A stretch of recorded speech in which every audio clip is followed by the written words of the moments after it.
இன்றைக்கி நாம் சேப்ப கிழங்கு வறுவல் எப்படி செய்கிறதுன்னு பார்க்கலாம். அதுக்கு ஃபஸ்ட்டு நான் மேலே இருக்கிற தோலையெல்லாம் க்ளீன் பண்ணி எடுத்து வச்சுருக்கேன். இதை சின்ன சின்ன சதுரமாக நம்ம கட் பண்ணி எடுத்துடலாம். இது கட் பண்ணுறதுக்கு கொஞ்சம் கஷ்டமாக இருக்கும், அதனால் நல்லா பதமான கத்தி வச்சு கட் பண்ணிக்கலாம்.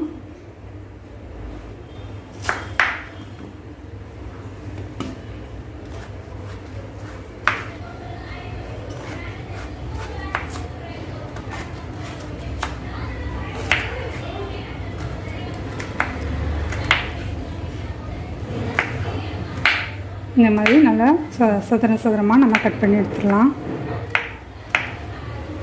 இந்த மாதிரி கட் பண்ணி எடுத்துக்கலாம். இப்போ இதை எல்லாத்தையும் நான் கட் பண்ணிவிட்டு அப்புறமா கட்டுறேன். இப்போ சேனக்கிழங்கு எல்லாத்தையும் கட் பண்ணியாச்சு. இப்போ தண்ணியில் போட்டு இதை கழுவிடலாம்.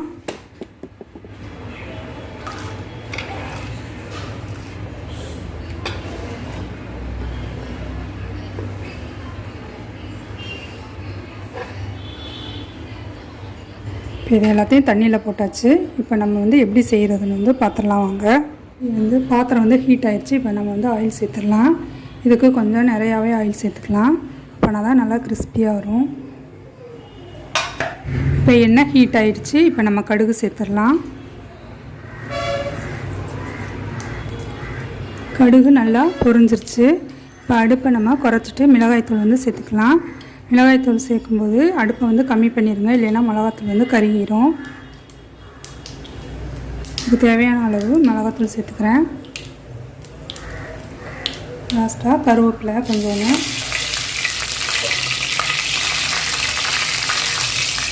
இப்போ நம்ம கட் பண்ணி வச்சுருந்த சேனக்கிழங்கு நெய் சேர்த்துக்கலாம்.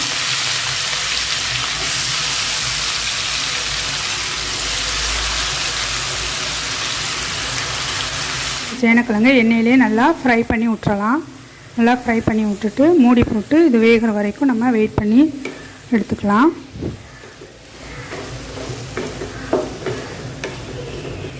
இப்போ எண்ணெயில் நல்லா மிக்ஸ் பண்ணி விட்டாச்சு. இதுக்கு தேவையான அளவு உப்பையும் இப்போயே நம்ம சேர்த்துடலாம். தேவையான அளவு உப்பு சேர்த்துக்கிறேன். மிக்ஸ் பண்ணி விட்டுட்டு மூடி வச்சிடலாம். இப்போ ஃப்ளேமை மீடியத்தில் வச்சுக்கலாம். இப்போ இது வேகிற வரைக்கும் நம்ம வெயிட் பண்ணிக்கலாம். இதை திறந்து ஒரு தடவை நல்லா மிக்ஸ் பண்ணி விட்டுறலாம்.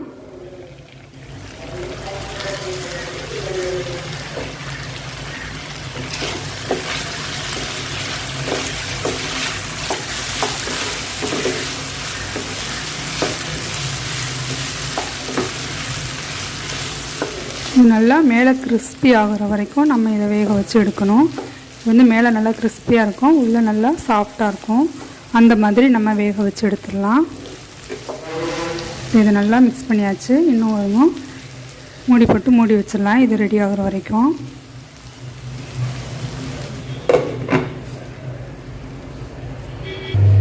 இப்போ திறந்து ரெடி ஆகிடுச்சான்னு பார்க்கலாம்.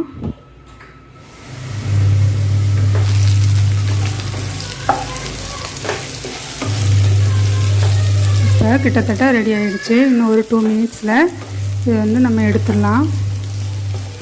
சாதம், ரச சாதம் இதுக்கெலாம் ரொம்ப நல்லாயிருக்கும். நீங்களும் உங்கள் வீட்டில் ட்ரை பண்ணி பாருங்கள்.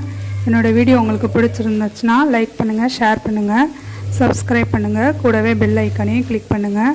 அப்போனா தான் நான் போடுற உங்கள் வீடியோ உங்களுக்கு உடனுக்குடன் நோட்டிஃபிகேஷனில் வரும். என்னோடய வீடியோவை மிஸ் பண்ணாமல் நீங்கள் பார்க்கலாம். இப்போ இது ரெடி ஆகிடுச்சு. நம்ம அடுப்பு ஆஃப் பண்ணிடலாம்.